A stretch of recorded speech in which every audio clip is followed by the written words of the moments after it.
winding my way through the eucalypts up to Chimborazo Volcano. This isn't what I expected. And I just got told by the ranger that motorcycles are not allowed past this point. Well, I've never been at 5,000 metres before. This is good. It's tough, but it's good. Oh, this is going to be tons of fun. We all just want a place in the sun, don't we, mate? I'm going to go and have a look at Cotopaxi. If you live next to an active volcano, it's really unlikely that you're going to experience a major eruption, but you just might. I ran into the same problem that I'd had Chimborazo, no motorbikes. After just saying that I'd take the zigzag track back to say fall on my ass, I fell on my ass.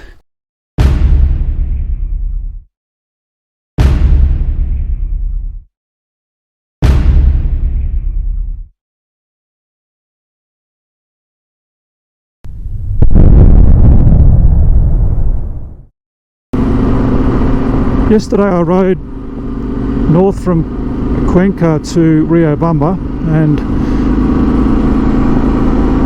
after having a night there, I'm just winding my way through the eucalypts up to Chimborazo Volcano, which is about an hour out of Riobamba.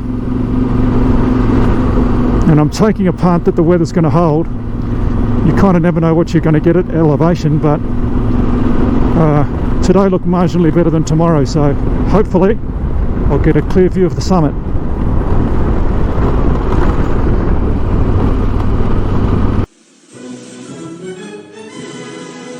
The Ecuadorian Andes are basically a long line of volcanoes, all linked together by other volcanoes. Travelling north from Cuenca to Quito, I was going to check out a couple of the most spectacular examples.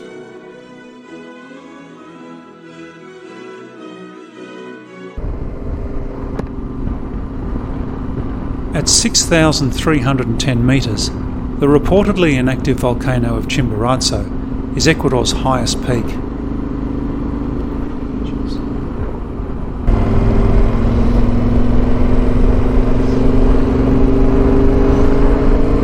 Well, not surprisingly, not quite as clear up here. That's okay. Hopefully get a break in the weather at some stage. Okay.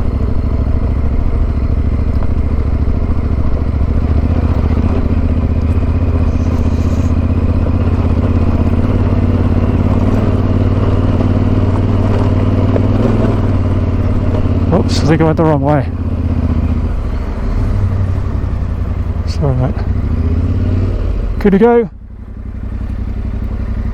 I thought you could go further than this.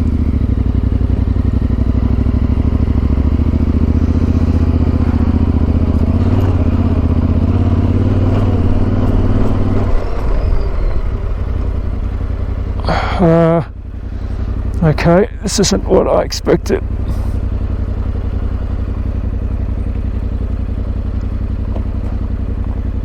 I want to go up further.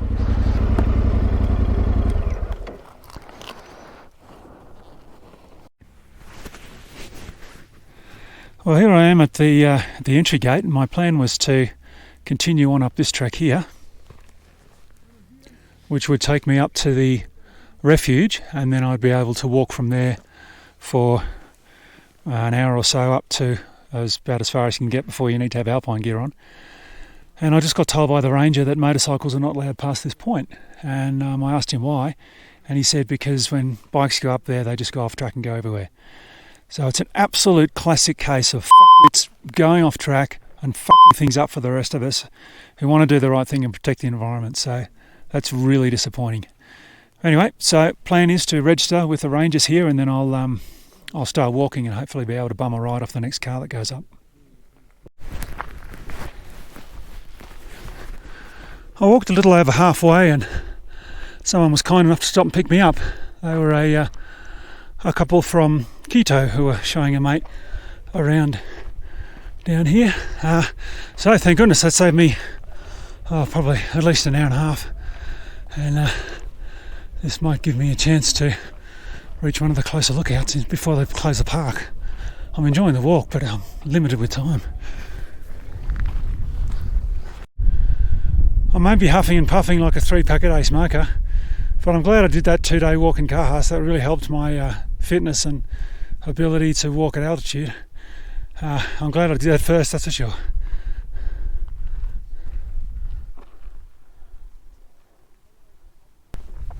There are 2 refuges on this part of Chimborazo, providing visitors with a place to shelter and take a breather from the climb.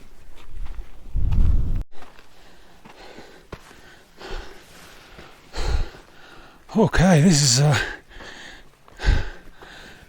bit steeper than the road. Whew. And you can just see up there the next, well, I think I'm pointing at it, next refuge. That's next goal. And then if I've got time, I can go up to a lake, which I assume is just up over there somewhere. And this is good. It's tough, but it's good.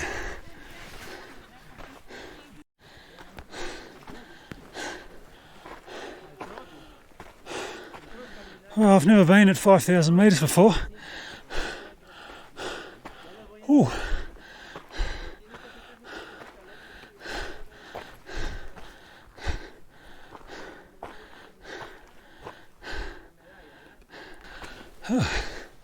Okay. Just about to arrive at the little lake. Oh, it's just a wee one.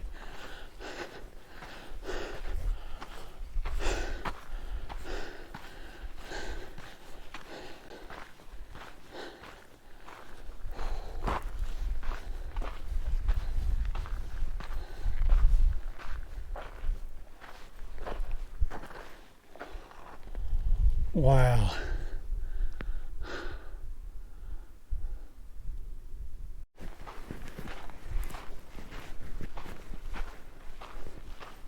Replete with glaciers, Chimborazo is capped by snow all year round.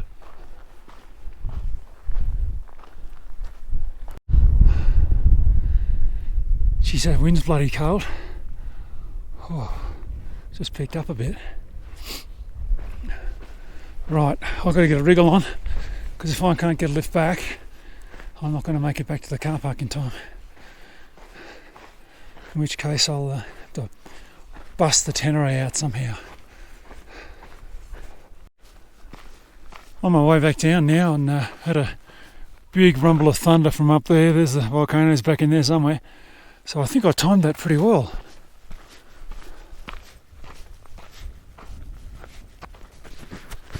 As you can see, it's pretty much a complete whiteout here. I was thinking I'd be able to get down the hill just by closing time here, but as I was plodding my way along, this lovely family from Riobamba, which is the city about an hour from here where I'm staying, they pulled over. Do you want to ride, you know?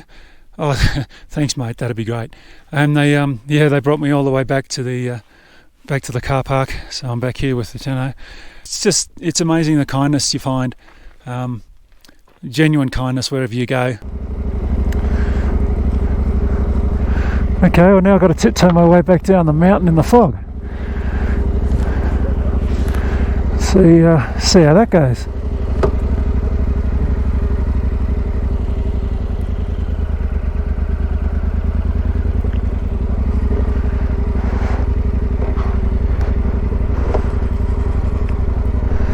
Sorry buddy.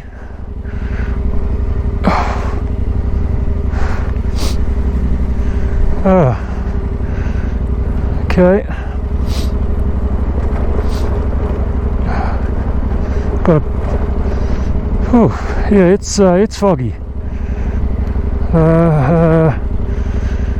Okay, here goes.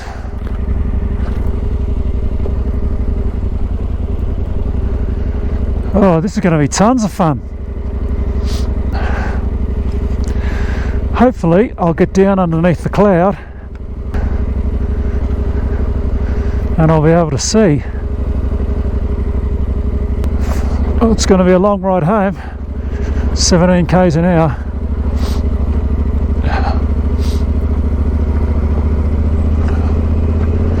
Oh, it's not warm either. It is not warm.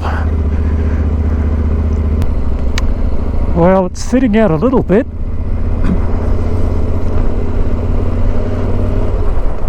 Oh, it hasn't warmed up though.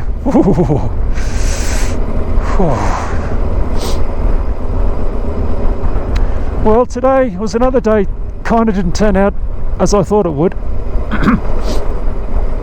My plan was to ride up to the top of the car park and do my, oh, that's better, do my 1.5 hour walk up to the little lake and down again, and then be home by whatever time. Yeah, so that didn't quite go according to script, but I met some very nice Ecuadorian people who helped me out, gave me a lift, and yeah, had a bit of quite a fun interaction with some kids there at the end too, who were selling souvenirs and chips and things. And I said, do you guys like live up here, or do you know? Oh no, we're from a town just down the road a bit. Oh, how far? Oh, it's an hour's walk. Oh, I thought, geez, you know, walking an hour, it's not even winter. I guess no one comes in winter, but you know, walking an hour from town up to here to sell a few knickknacks and things, it's a tough gig. I mean, you kind of hope that they're in school at least some of the time, but who knows.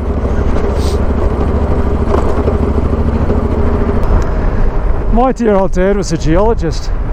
He would have loved it up here. Look at all these different layers of volcanic ash. I assume it's volcanic ash and material from past eruptions. Pretty cool.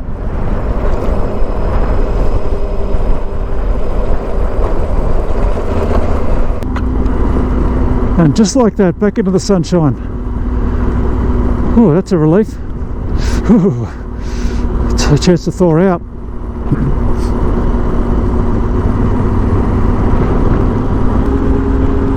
Thanks, Chimborazo. That was a good day. Afternoon, buddy. It's definitely one of those towns where there's dogs are comfy in the street. Nice sunny spot, fellas.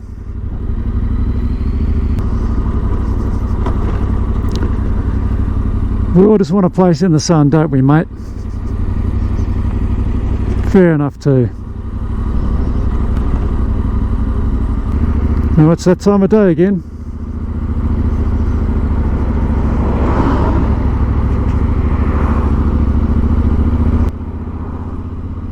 After returning to Riobamba and having a big feed, I slept really well after my long day at Chimborazo. Next day, I rode about 2.5 hours north of Riobamba to check out another of Ecuador's legendary volcanoes.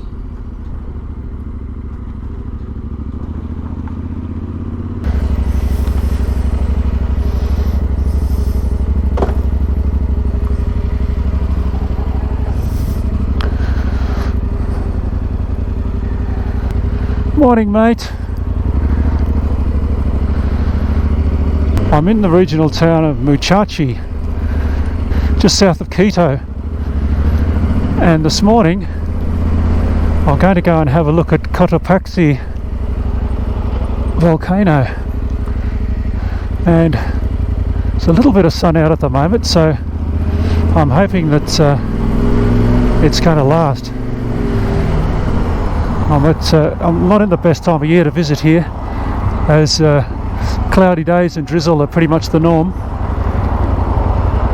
but fingers crossed.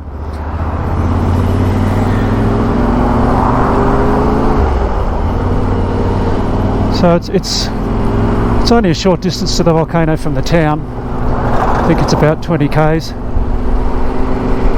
And I was talking to the owner of the hotel I'm staying in last night, and they're saying, you know, you must get a lot of earthquakes. And she said, yeah, we had one last week. Yeah. I said, and the last eruption was what, 2016? Oh, yeah. Oh, little mate. Oh, look at you. And I said, you know, do you ever get a little nervous living in the shadow of a massive active volcano? Oh, well, she said, you know, sort of, no, not really. And I guess if you grow up here, you just sort of grow up with it. Morning! Where I visited other areas of the world where there's active volcanoes, like Vanuatu and Italy, people do seem to have a fairly fatalistic approach to life, and I guess you have to.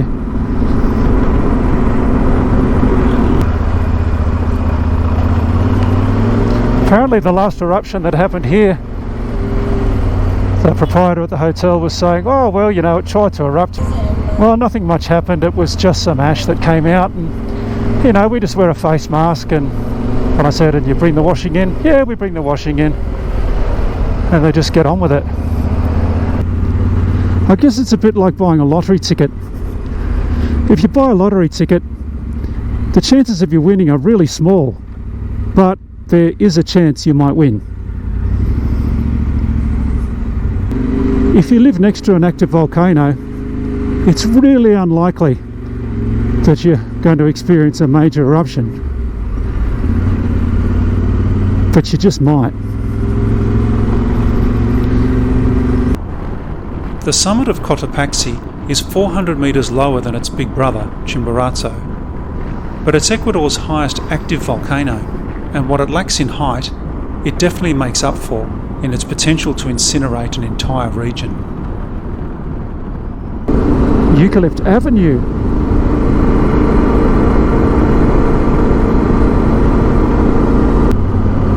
And I assume this gate here is where I have to leave the bike, because once again, no bikes allowed.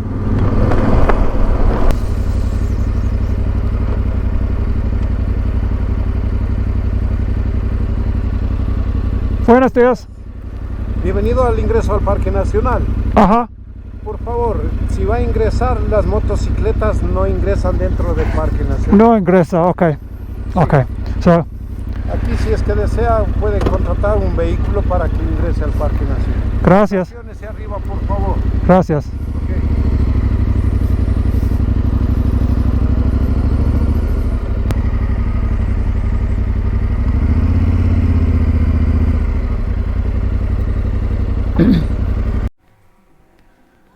When I arrived here at Cotopaxi Volcano, or the national park, I ran into the same problem that I'd had Chimborazo, no motorbikes.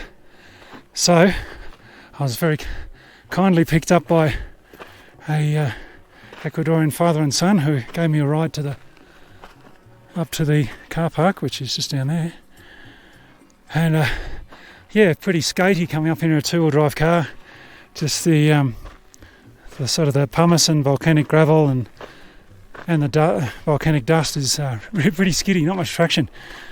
And having a few traction problems myself getting up here. That's a pretty steep incline. But how spectacular is that? Absolutely amazing.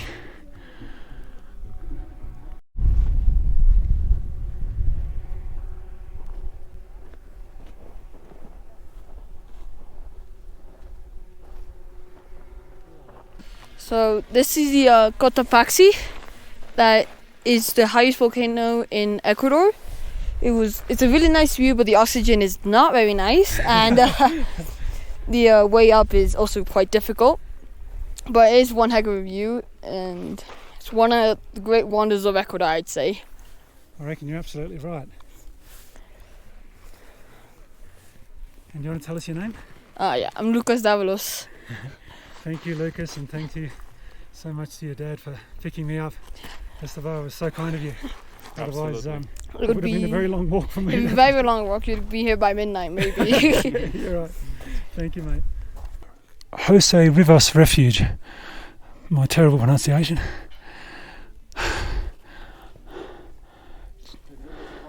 (4,864 metres).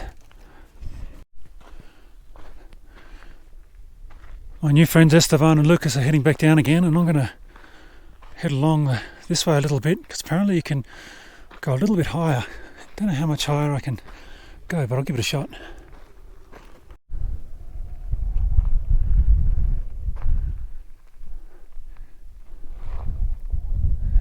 My plan is to try and reach that, I think it's that glacier there. So I'll see how we go. I've been following the contour up until now, and then, got a bit of a steep section here. It's going to be a bit of a bastard. But glacier's just up over that rise, I think. And there's just a little bit of light hail coming down. Just tiny little hailstones, and I'm just hoping. Oh, it's brightening up again. Great. I didn't want to get forced back to the refuge if the weather turned to shit, so looks like I'm in luck. Oh. Whew.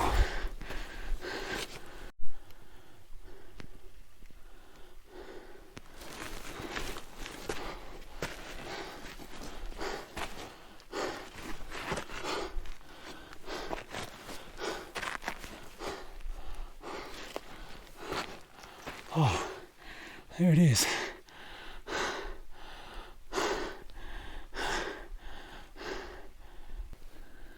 How lucky am I to see this? Amazing.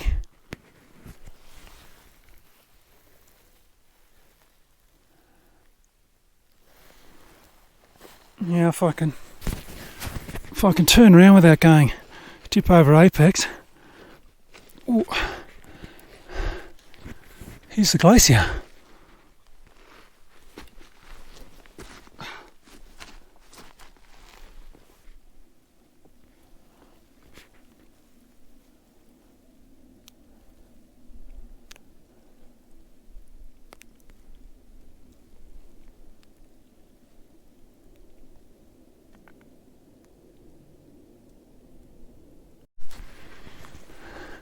Thinking I better not push my luck.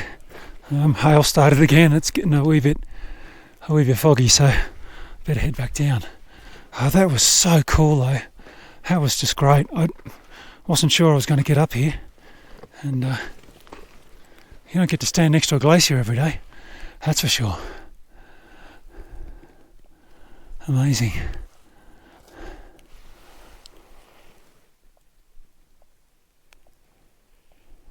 So lucky to have the whole place to myself too.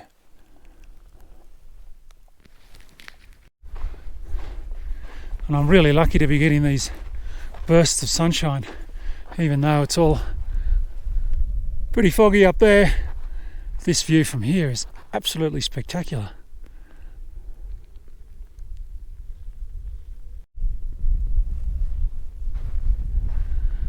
My trail runners are just about slicks now, so I thought it'd be prudent to come back on the switchback trail rather than that vertical one that we came up on. After just saying that I'd take the zigzag track back to say falling on my ass, I fell on my ass. But as a consequence, I discovered that the volcanic ash and pebbles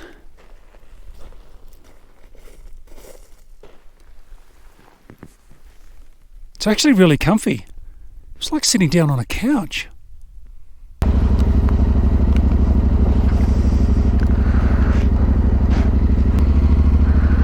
Well, what a great day that was.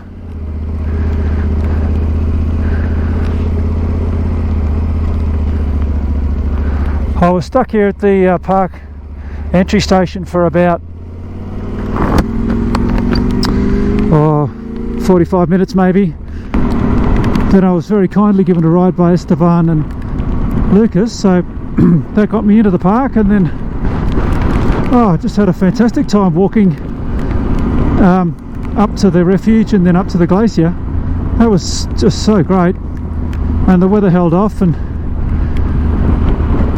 then I didn't have to wait too long up the top for a ride back down again. It was actually pretty good timing because it was starting to rain, and I stood there looking sad and sorry and stuck my thumb out, and the first car that went by picked me up. So thank you very much, the Ecuadorian couple who helped me out there. So yeah, once again, Ecuadorians have opened their hearts and their car doors to a solo Aussie rider, so thank you very much. Wow, that's big raindrops. Definitely lucky I got out when I did. It's looking pretty dark over there now.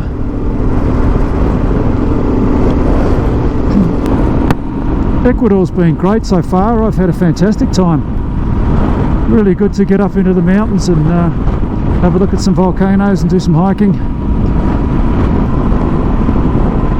So tomorrow I'm heading up to Quito, the capital of Ecuador.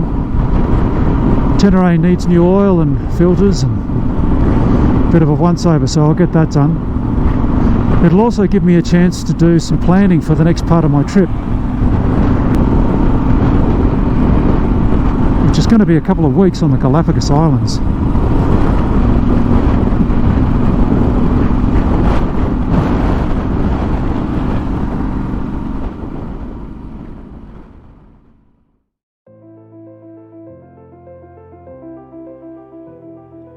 G'day everyone, Jim here. Thanks for coming along for the ride. Please give this video a like, leave a comment and subscribe to the channel. I really appreciate your support.